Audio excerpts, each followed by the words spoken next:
guys? Welcome to another episode of the GINN podcast. This is your host, GWeezy11. Trust. Yes, sir. I had to switch up the view or the actual table just because I felt like this is a better view. I've been watching a lot of podcast videos, and when it's just two guests, this view I feel like is better. So we coming at you live, man. What's up, bro? How you been? I'm chilling, man. Chilling. I appreciate you coming, bro. Thank you for having me. Yeah. How you been, man? Well, first off, I wanna ask you, like, we did a podcast before, and this was damn near June, right? The first week of June. Dang, time is flying. And my setup was boo-boo, bro. Like it was, it was. I had a different interface. I didn't have this computer. It was different. These mics were attached to like little side tables that weren't. I don't know, so it's different. But I mean, how you like it, bro? Yeah, I'm feeling the vibe. You got me some candy. I appreciate it. I feel important. Got posters. Man. Yeah, bro. I appreciate you, bro. But shit. Well, how you like the finals, bro? How's the finals for you? What are you thinking? I mean, as a fan, of course, I love watching basketball, so I enjoyed it regardless. Compared to other finals, it was a little bit different. You know, because I mean, you don't get the home court advantage. Everybody's playing at the same place. You don't get like the crowd noise, the heckling, things like that. But at the same time, I kind of like been thinking about it, and I think this might have been one of the hardest finals. In mankind. Because if you really think about it, you cut down the travel, but you taking them away from their everyday life or the things that they do outside of basketball that makes them great. Like, basketball between the lines is cool, but the things that they do, like to decompress after the game or to get them focused, is what the magic happens in a way, you know. So I was actually watching. It's on HBO. It's the LeBron James' show, the Undisputed, the shop or whatever. He talks in the barbershop. He had just posted one with Barack like a couple days ago. And that's on my DVR. He was 97 days or like 96 days away. Like, he said the longest he ever been was like a 5-6 game stretch, like on a road trip type thing, and the most was 10 days. So if we go from 10 to 96 days, I don't know if his family showed up, but I know after a while, like, your personal people could show up. But even at that, bro, like, not sleeping in your bed, not for sure. Open up your fridge, like, it's just living in a hotel. Life. Everyday life. It's so different, man. And then, dog, imagine like the family. You see like the family side, but imagine like the single guys that don't got nobody. You know what I'm saying? That's why that dude from Houston got kicked out. You know what I'm saying? He need to get him a little play real quick. So shit, NBA fucking up. They should have got them some prostitutes or something. You know what I'm saying? Let them get a little quickies in. They should fucking know. They could get a big ass group of men and not like. Sure. But I mean, it's a first time thing, so I guess they'll. For sure. But I mean, it's a trial and error. But you can't blame that dude from Houston though, because I think I would have did the same thing.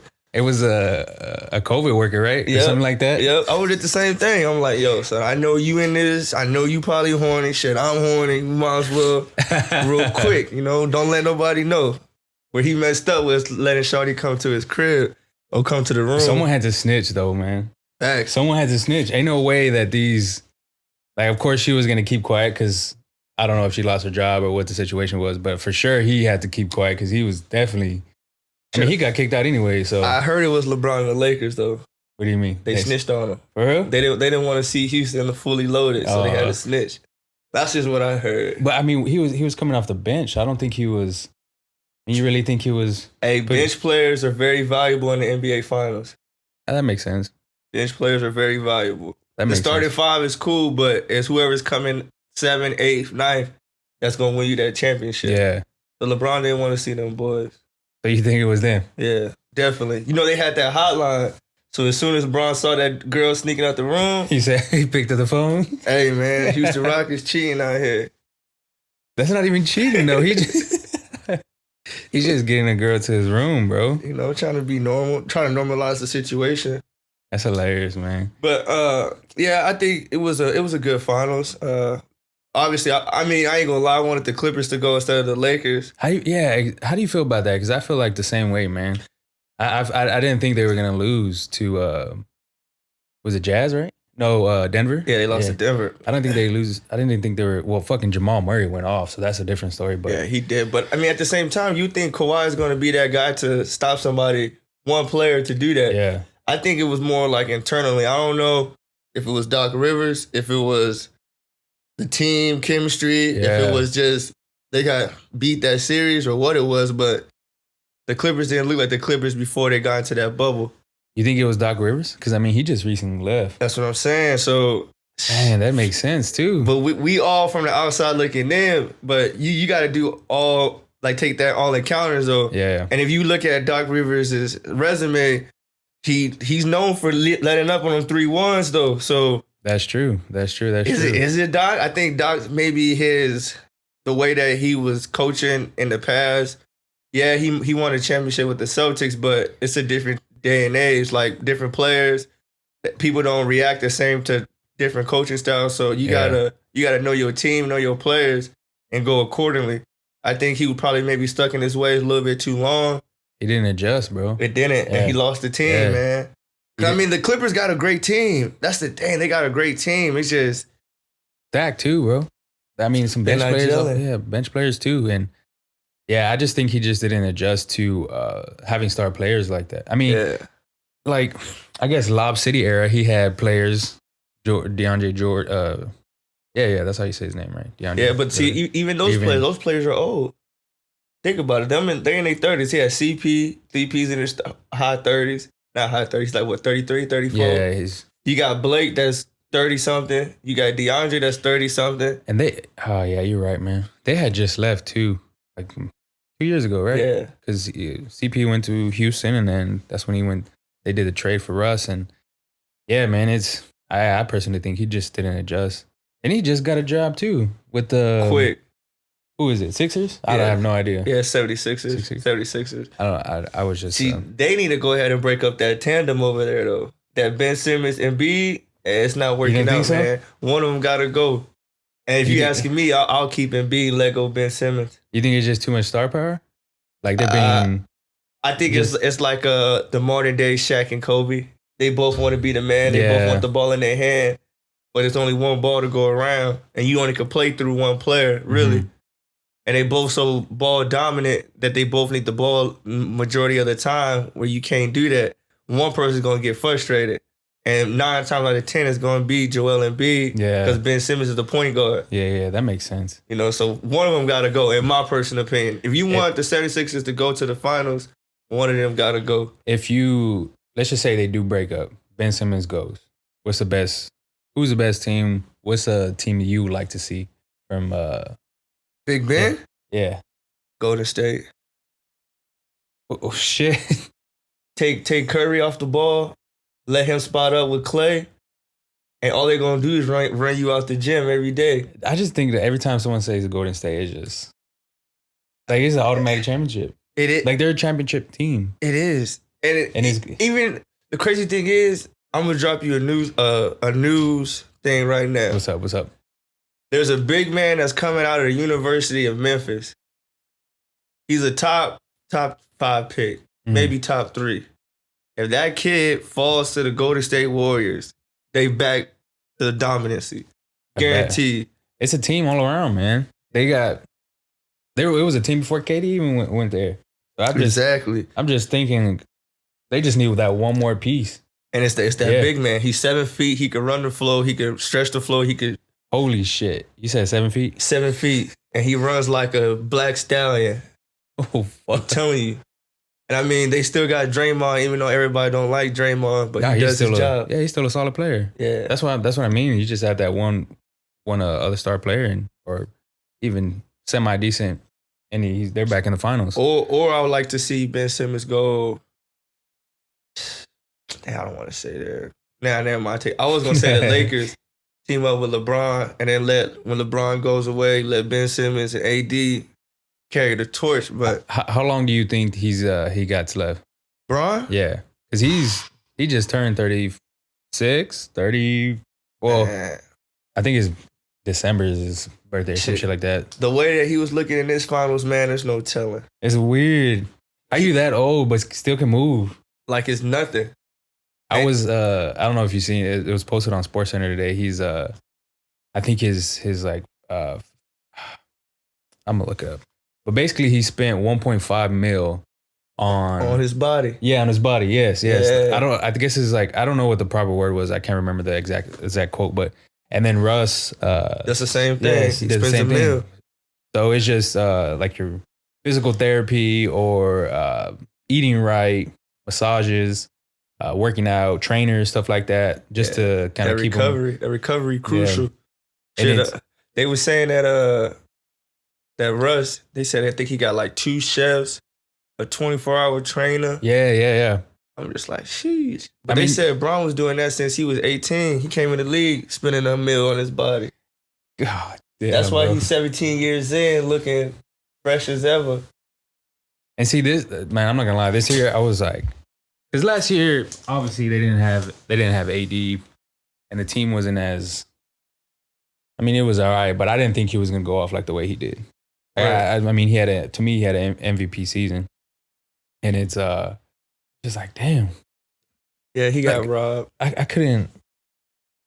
35, bro, or whatever his age is. I can't imagine myself doing like the actual kneeing on the ice. I mean, ice is on the knees and shit like that. Every day. Yeah, every day. For 82 games, and you still the best player in the world. How long do you think, like how many more championships do you think they're going to?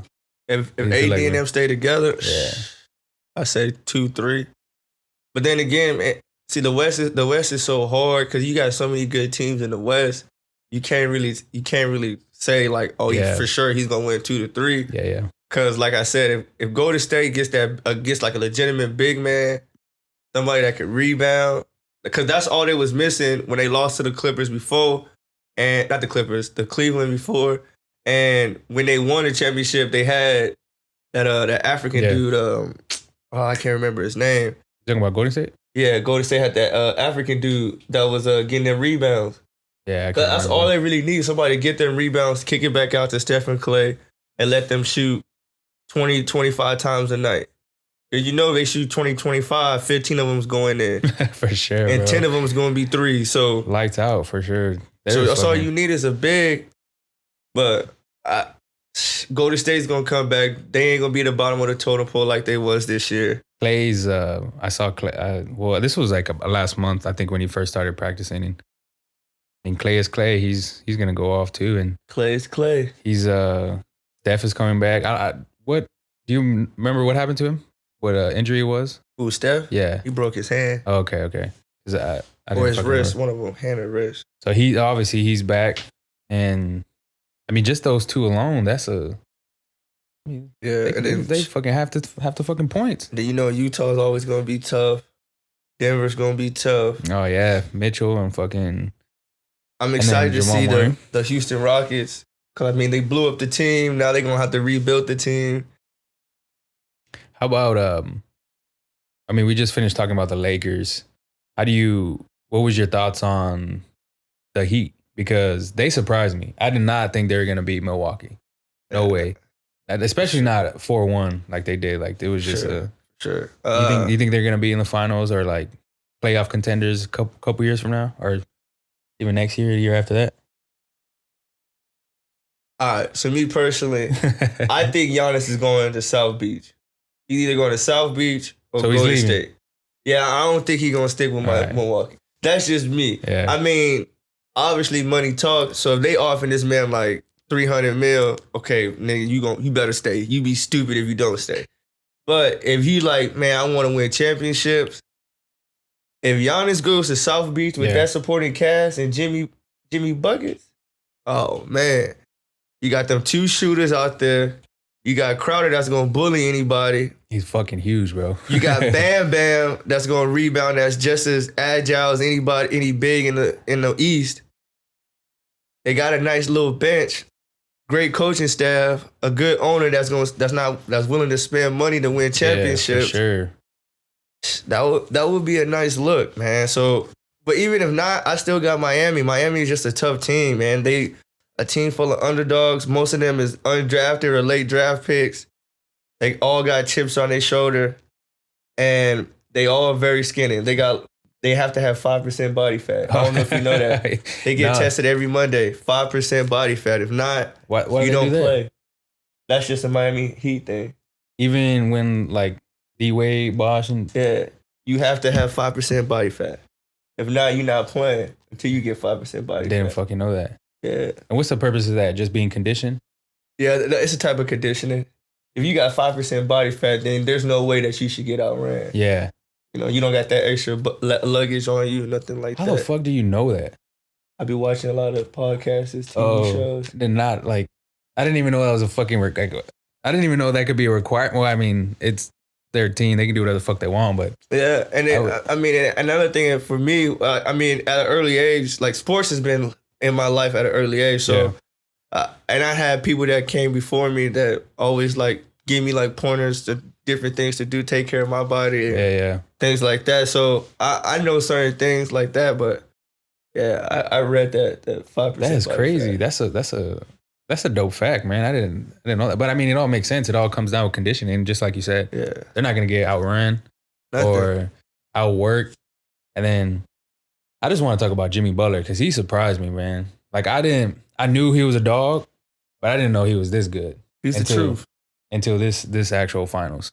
Because they didn't, I don't know, man. He just has heart. And he's a fucking dog. He's a good ass player, bro. Hey, so let me ask you this: with Jimmy's other situations, the Timberwolves, Philly, with everything that the media said about him, do you believe it, or you just think that the organization didn't understand Jimmy Butler for Jimmy Butler? Yeah, because you put him in the situation he is now. It's a dog, bro. It was. I personally think it was just other organizations because, I mean, he is who he is. I think he knew that he wasn't.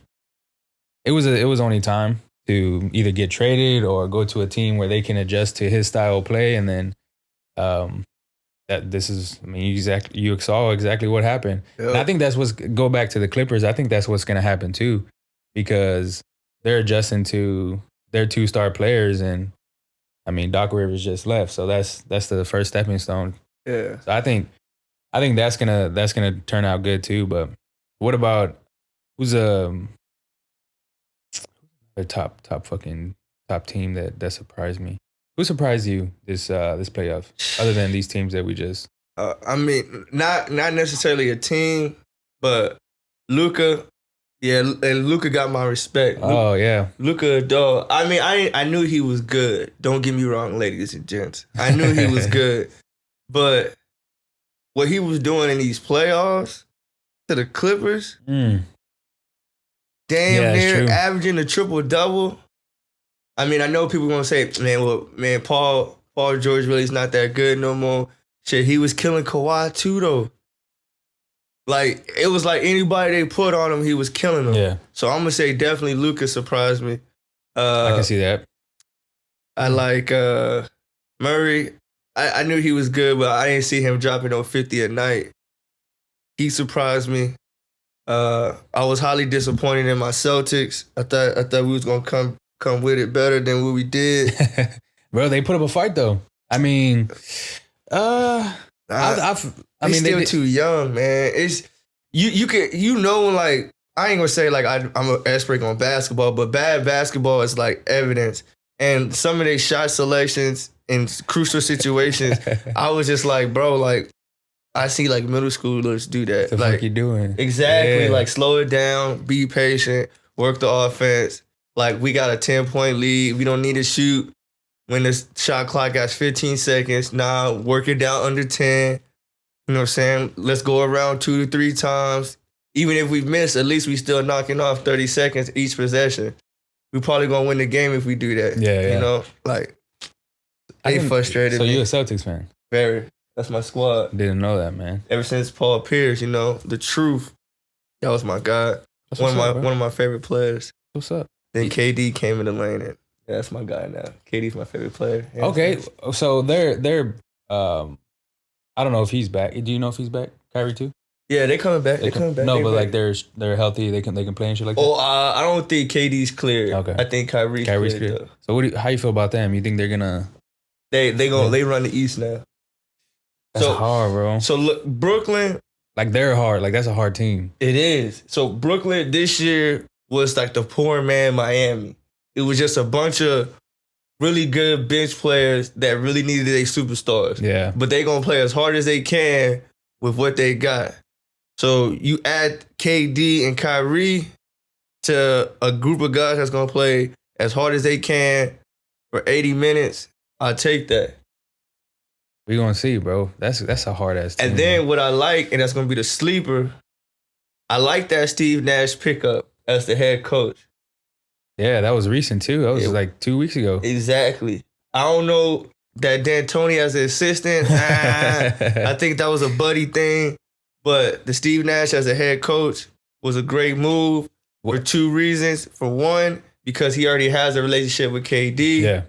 And then for two, he probably gonna know what Kyrie's thinking because he played point guard in the league. So he's gonna be like, yo, bro, like here's the ball. Mm-hmm. This the offense what we about to do. So it's gonna be some chemistry right off the bat. Exactly. Yeah. Exactly. And Kyrie and KD already got like they cool, they boys. Mm-hmm. So I think them two with that bunch, it's gonna be scary. But again, if Giannis go to South Beach, it's over. They South Beach is the new Golden State. They're gonna be winning rings for a minute. It's gonna be like that for a while, man. Like teams, I guess teaming up. Like super teams. I guess the quote unquote whatever. But I mean, it's a new generation, man. You had to adjust. Like whenever, I think whenever the big three with Miami whenever LeBron went to Miami, I think it was looked down upon, but. I mean, they were just adjusting to whatever they had to do to win championships. So it's a different generation. It's a different scene now. So I mean, but even at that, man, I was reading an article, and if you really look at it, back then they was doing super teams too. It's just that they wasn't so loud about it. Yeah, you know, the players wasn't be like, yo, so I'm trying to get traded. I don't want to play here no more. I want to go play here, such and such. Yeah. So I feel like. If there was like there were so many cameras back then in the Jordan era, then the thing with super teams wouldn't be relevant. That's true, bro. Yeah, the Chicago Bulls drafted their whole teams, but again, there still was people going to go play with other people. Yeah, that's true, bro. And I think the social media thing has to do a huge part too, because people are blowing this shit out of proportion. Or even whenever LeBron went to Miami, just all types of shit from fucking jerseys. Burning to memes and all this crazy shit show. It's just, I think there was just, if there was cameras back then to capture the moment and make headlines and make clickbait shit, I think it would be the same thing. So, but shit, man, we'll never fucking know. We'll never fucking know. Sure. Speaking of, just sports in general, is your Philly fucking won yesterday, bro. Man, we still trash, bro. I'm not taking it, but I am gonna take it because it was against the Cowgirls. So I'm taking that. Yeah, I just said it to get you hyped, bro. I just said it to get I'm limping this year. I mean, I'm a ride or die Eagles fan, so I'm a ride with them. But we hurting, man. We just hurting. Hey, y'all fucking running. I mean, not running, but like in the East, y'all. Hey, we got it. We got it. I mean, shit, we gonna take the awards while we can, but we still got a lot to get back to the Super Bowl. I think our road got a lot easier when Dak went down, man. That Dak injury made our road a lot easier. We really don't got nobody to look over our shoulders. Yeah. Like Dak. I mean, the Cowboys are still gonna be the Cowboys, and the Redskins is not the Redskins. The Washington football team is gonna be the Washington football team. Speaking of fucking Dak, I mean, obviously this fucking ended his season, and I think last year on contract, right? Yeah, last year on contract. Do you think he should have took the money that he was offered? Because I think he was offered, I think it was 5 for 150 or something like in the range between like 120 and like 180. I don't know the exact number, but it was 5 years for sure. But he wanted 4 years, same amount. But the last year he wanted, I think, an option. I don't know. Correct me if I'm wrong. Something like that. So it was like that. But then the 5th year, the Cowboys wanted to franchise tag him. Yeah. Okay. And he was like, nah, I ain't trying to have no franchise tag. So he wanted a 4-year deal with no franchise tag. Yeah. The Cowboys was cool with the 4 years, but they wanted that franchise tag. They was real big on being able to franchise tag. if you asking me and like what I know about like the league and the business, I'm not signing. And then on top of that, I'm not showing up until I get my deal that I want. And I'm saying that from two sides, like from seeing people before me, like I know people that's in the league that will tell you like, man, I signed a bad deal, but I had to sign that deal because I had this, and this waiting on me at home. Yeah. But if you don't got no worries, I would have signed it until you get what you want, because it's like they paying for you. So whatever you feel like you worth, go get that. Don't sign nothing less than what you worth. Would I have played on that franchise tag? Man, that's tough, because you see what happens. Like, it's just one play, a freak accident, something that he does time and time again, rolling out, looking downfield, gets tackled and breaks his ankle, and he's just like, dang, his season is done. And now he can't get that $40 million. So I would have sat out, bro. You have to. Like, you gotta get your money while you're young and while you hot. Because as soon as you get hurt, they're going to be like, is he still going to be the same player? His ankle, his this, his that. Nah, go get your money. He was the hottest commodity out. Even if I know they don't want to hear this, but even if he had to leave Dallas to go get his money, go get your money, bro. Man, I think, after that, it's just intriguing, like just all these headlines and all this other stuff as far as if he should have took the money, what happens if he did, just everything. So I did a little research and I started watching this podcast with Brandon Marshall, and he has, so you're familiar with it? Yeah, I am athlete. Yeah. So I recently just started this, like, maybe like a couple of days after that, because it was on YouTube and then they were talking about it. And I went and clicked on it, and I watched like 6 months of their fucking podcast because it was interesting to learn from ex-players and the business side of everything, because they're telling you the straight truth. Like, they don't give a fuck. Like, they already have their money. They already have their businesses.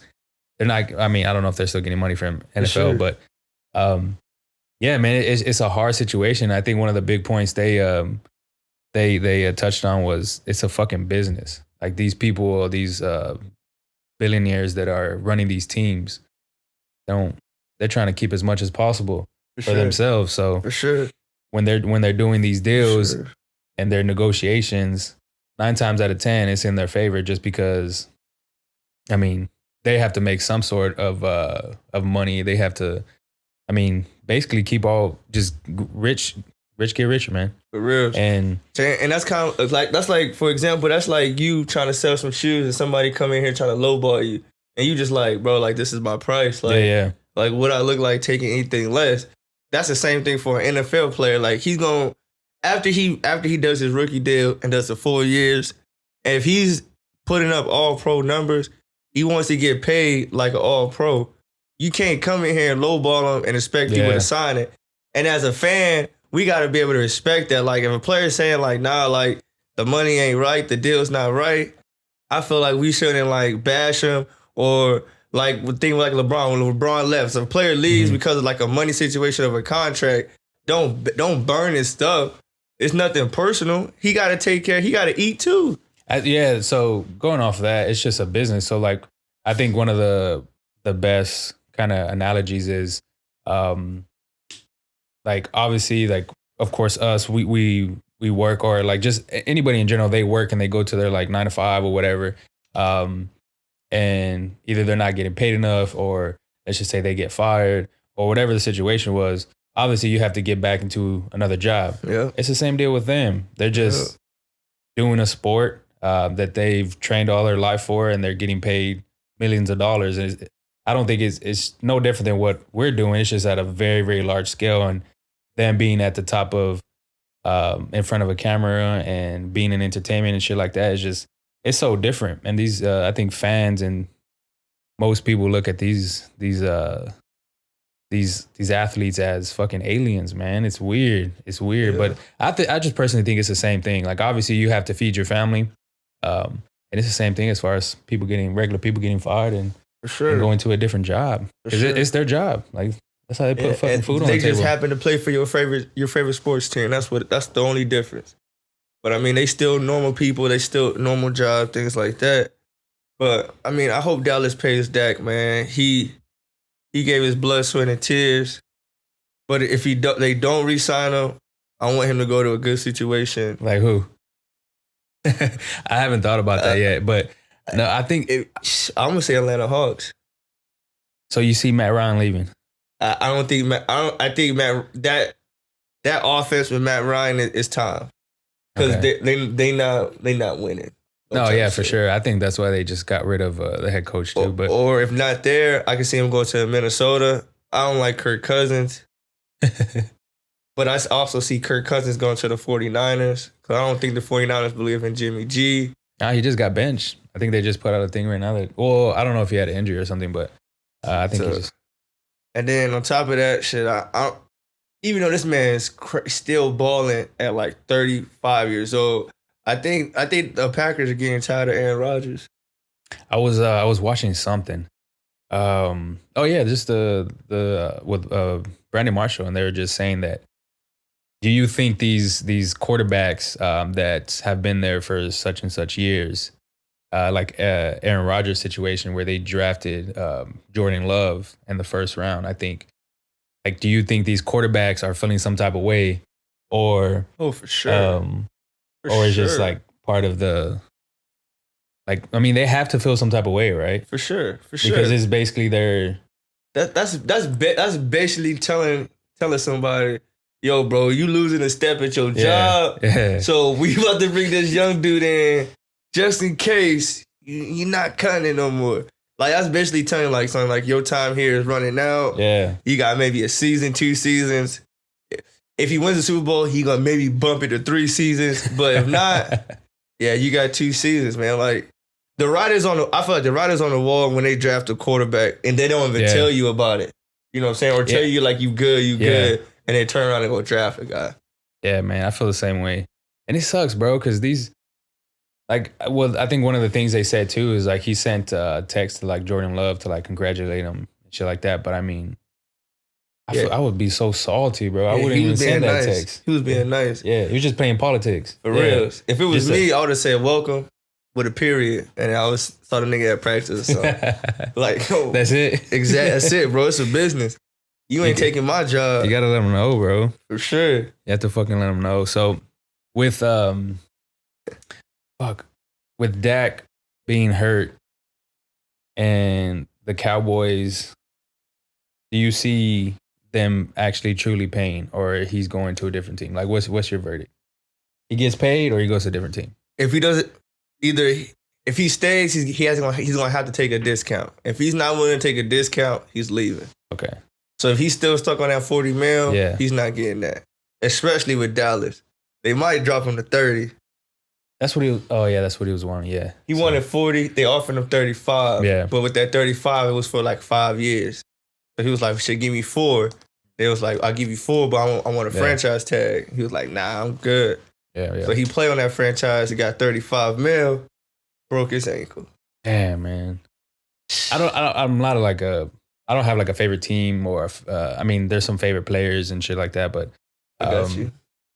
It just sucks, man. And I think it goes back to just the character and the type of person that guy is, because you've seen social media blow up, people sending like get well soon or safe recovery and shit like that. You can see the type of person that Dak is. So I just didn't see why they wouldn't pay him. But I mean, it all comes down to it's truly a business. They don't fucking care, bro. Yeah, they don't fucking care.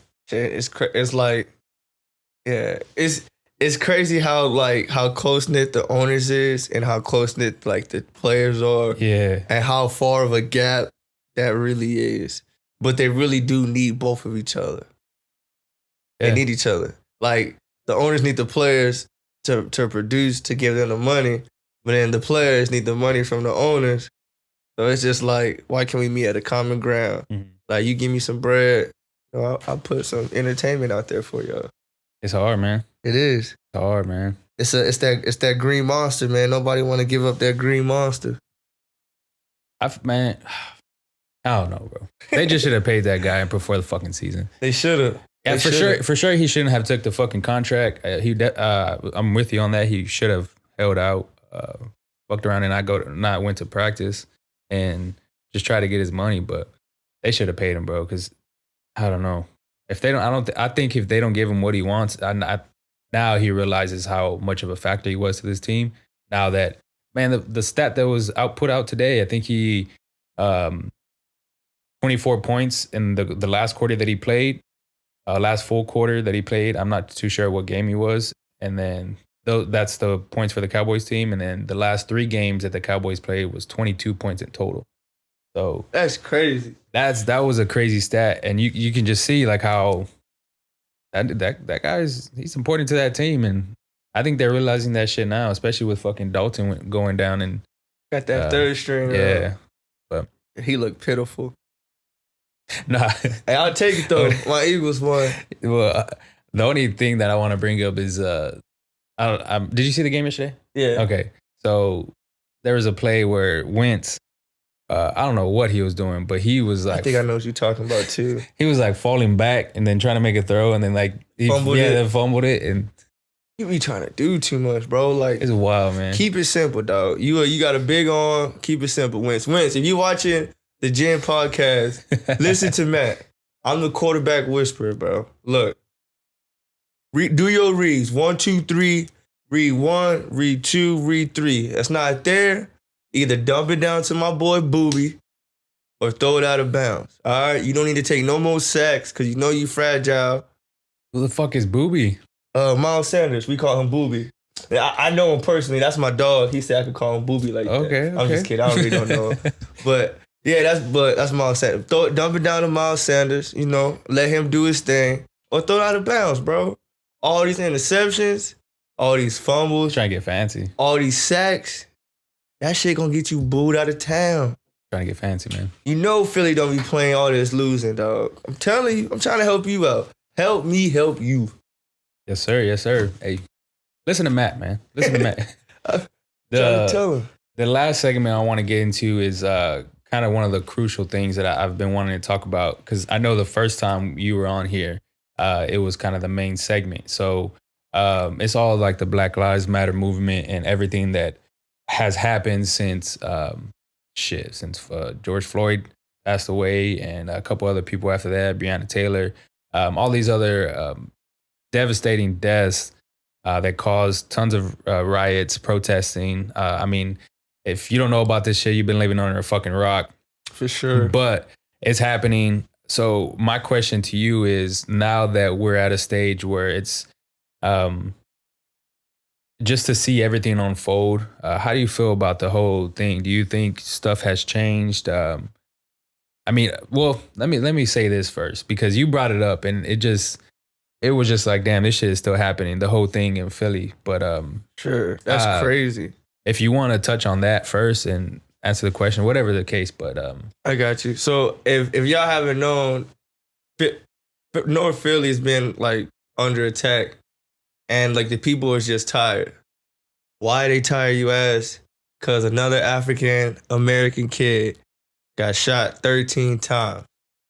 13. Yes, granted, he did have a knife. Cool. I'm not saying that's the right thing. Yeah.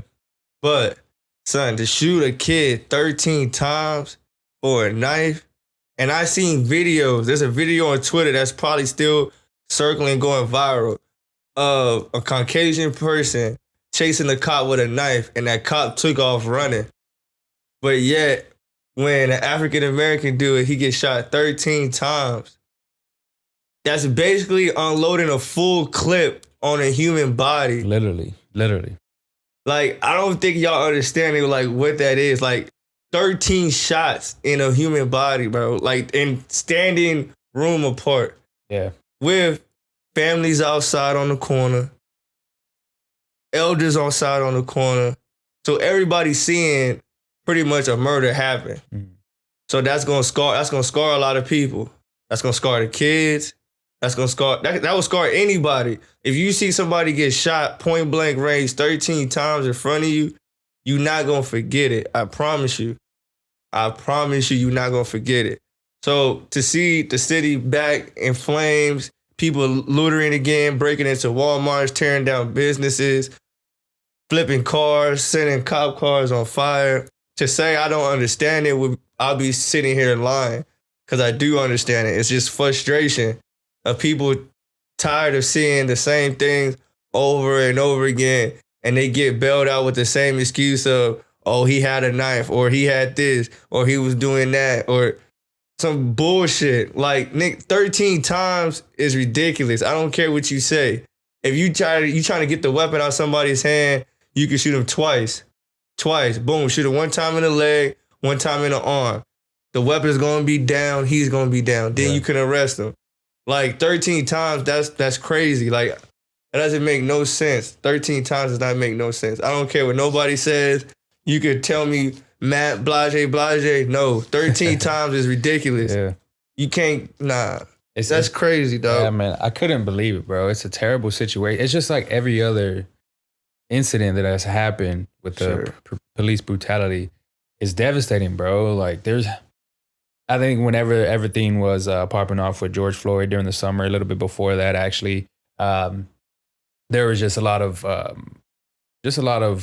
wanting the police reform to set some type of screening, set some type of training, just everything that needed to change. And it sucks that it's still happening, man. Sure. After everything that, I mean, obviously I'm pretty sure this police officer has seen what the stakes are, but I mean, like, I wouldn't say stakes, but everything that has gone around with police brutality and killings of black people and stuff like that. So I just couldn't see. There's no explanation for it, man. It's I don't see any reason to that many. Like, bro, I can't wrap my head around it. It's crazy. It's literally crazy, and it's one of those things, man, where you just like, when is this shit gonna stop? When is this shit gonna stop? I don't think it ever is, man. It's like this country's been used to something for so long that how can you make it stop? Yeah. It's like in the blood. It's like in the veins. It's in the roots of the country now. They already came over and took everything. They already came over here and wiped the history that was already here. They already infiltrated their own history. It's in the school system. It's in people's mindsets. It's not going to change. Like, no, I don't think it's going to change in our lifetime. Maybe not even our grandkids' lifetime or our kids' after that. I think something like very, very drastic will have to happen. Like, I don't even think, I mean, still go out there and vote, but I don't even think like this election that's going to happen tomorrow is going to change what's been happening for like the past couple of months. Because if you really think about it, either way it goes, if Trump wins, we still going to be uproaring because we want him out. If Trump loses, it's going to be an uproar because I really don't think he's going to leave the White House if he does lose. And then don't forget, he got his good boys standing by and staying ready type shit. So it's like, either way we look at it, the America is still going to be divided. I wouldn't be surprised if we had another civil war. Because like that's how heated I feel like America is getting. Because like people was just tired, man. Like, people was really just tired.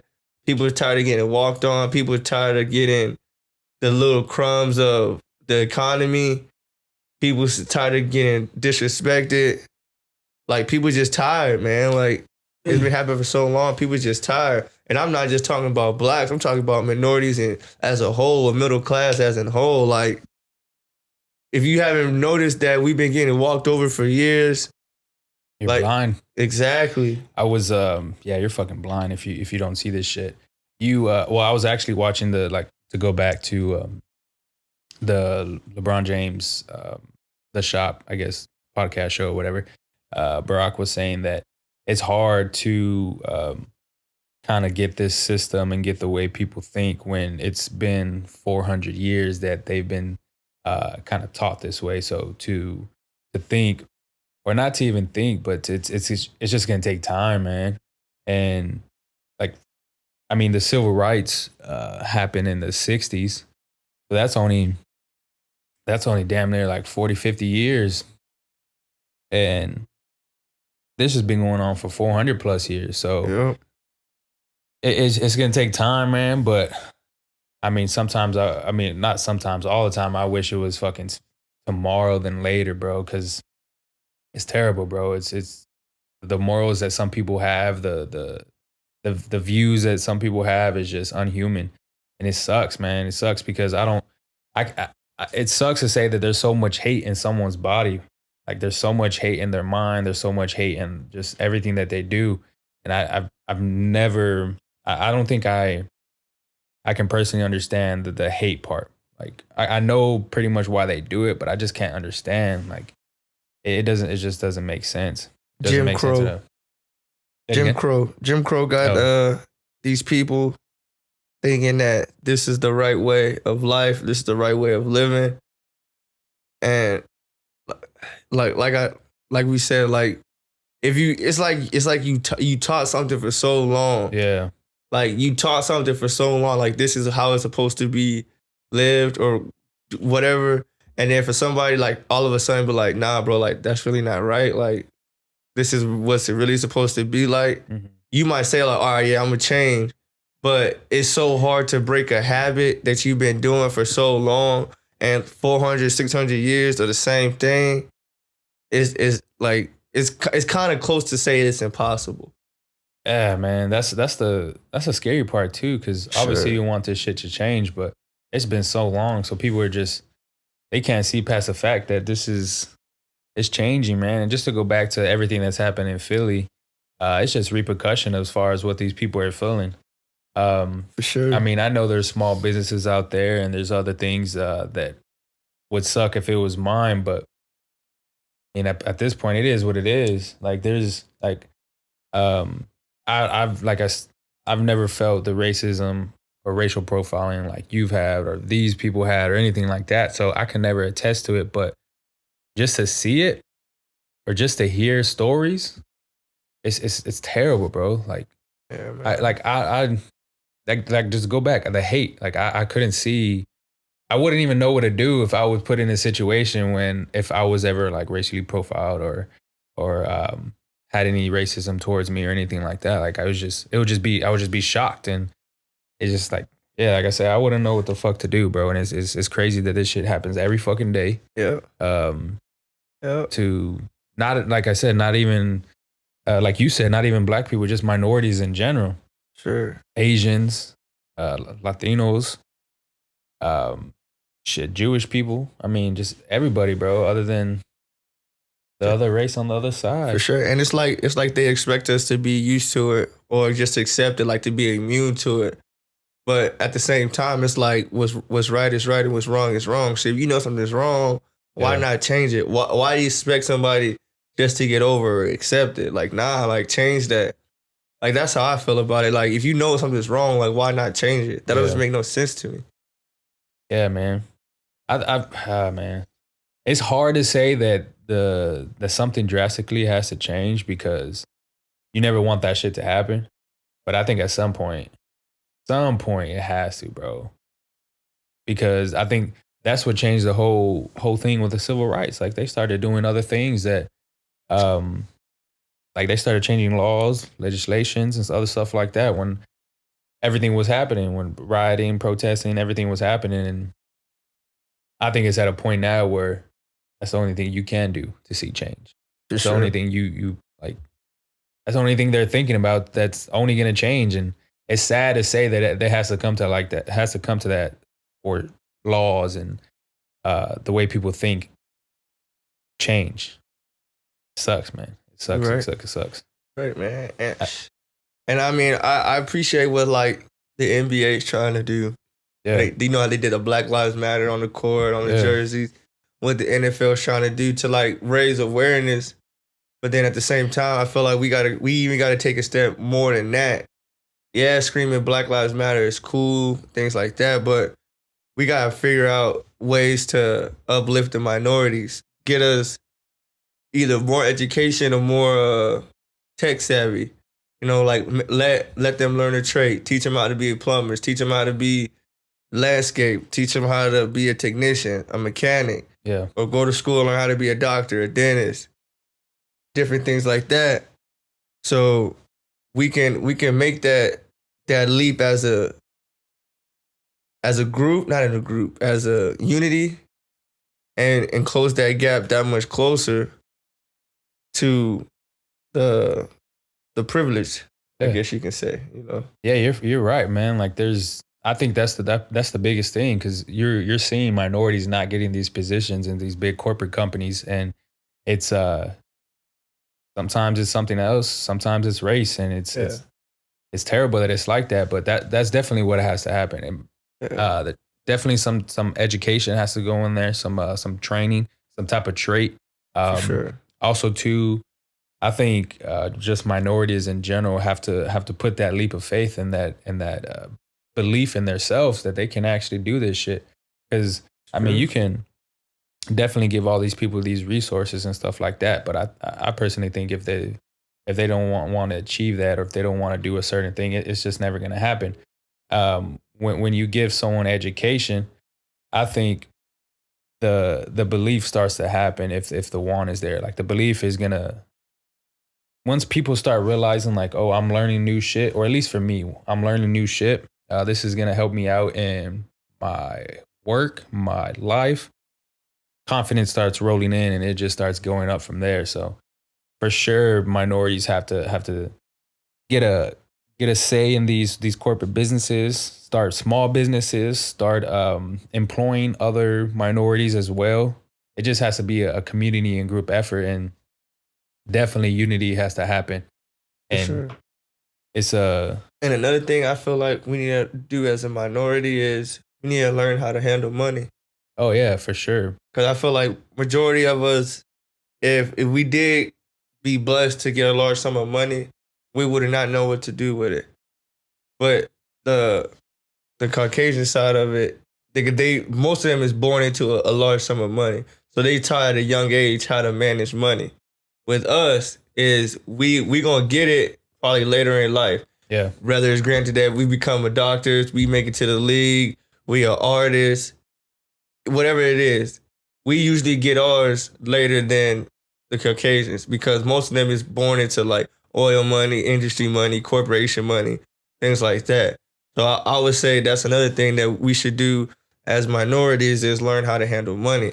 Yeah, man. Financial literacy for sure is definitely up there, bro. Because I think of it as, if someone doesn't know how to handle $100, definitely don't know how to handle 1,000, sure, 10, 100, and it just goes up from there. So if you don't know how to manage your money, if you don't know how, just anything in general, like setting up bank accounts, setting up like stock market, stuff like that, setting up like you're having good credit, knowing what credit is about too, because that can go a long way with minorities as well. Because I think for me, credit has helped me do tremendous amount of things, because you can leverage that. You can use other people's money to make profit, and then from there just scale. But definitely credit is definitely, I think, one of the biggest things for minorities and people not being born into money, because you can use it to your advantage.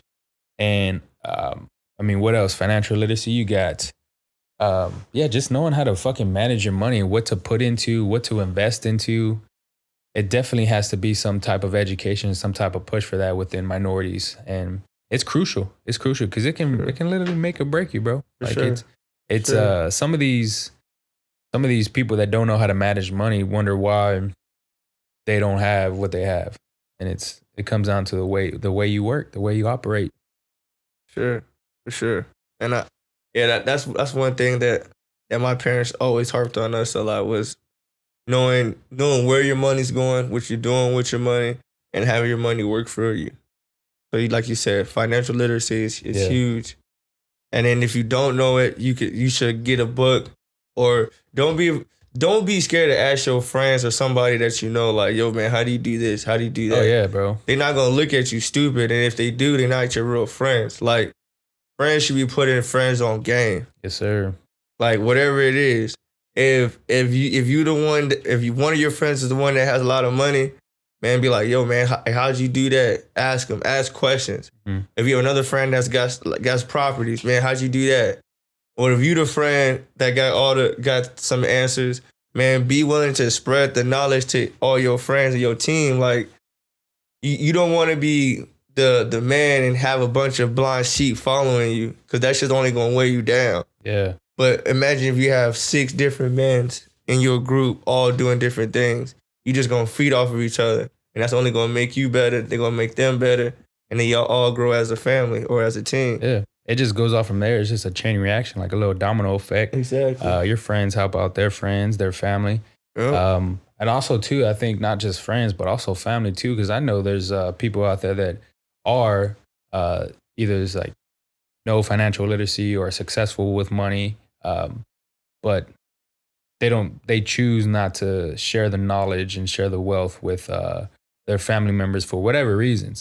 And I personally think it shouldn't be like that. Definitely.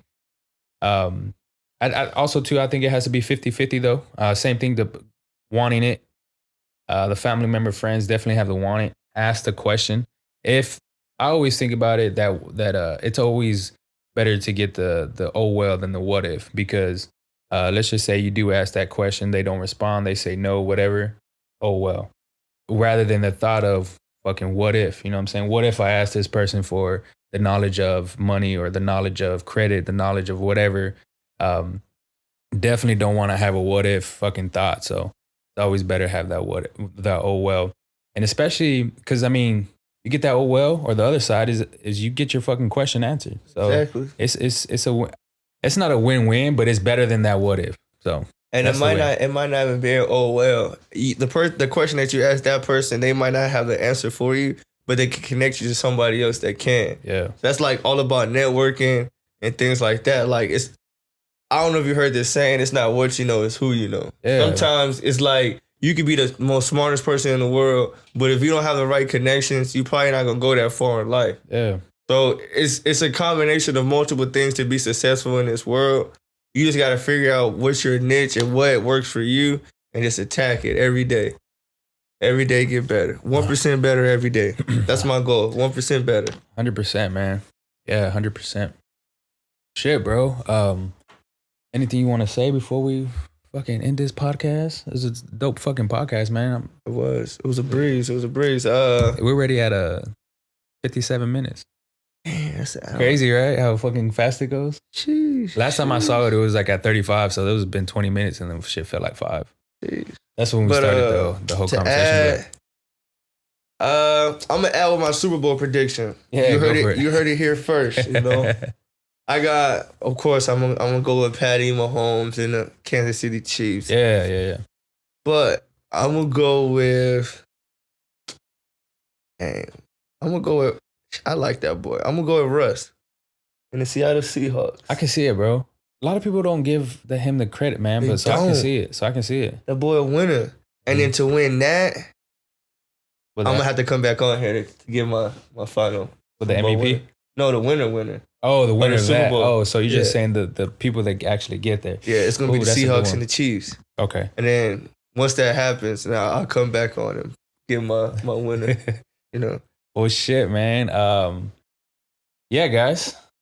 Again, bro, I appreciate you coming, man. I appreciate you for having me. Yeah, bro. We gotta do this again. For sure, man. This is the second time you're on here, and again, it's always a dope conversation. It's always shit that we're putting out to the people to put them on game. Real knowledge. Raise awareness on fucking this whole situation with Black Lives Matter and everything, man, that shit needs to change. But for sure.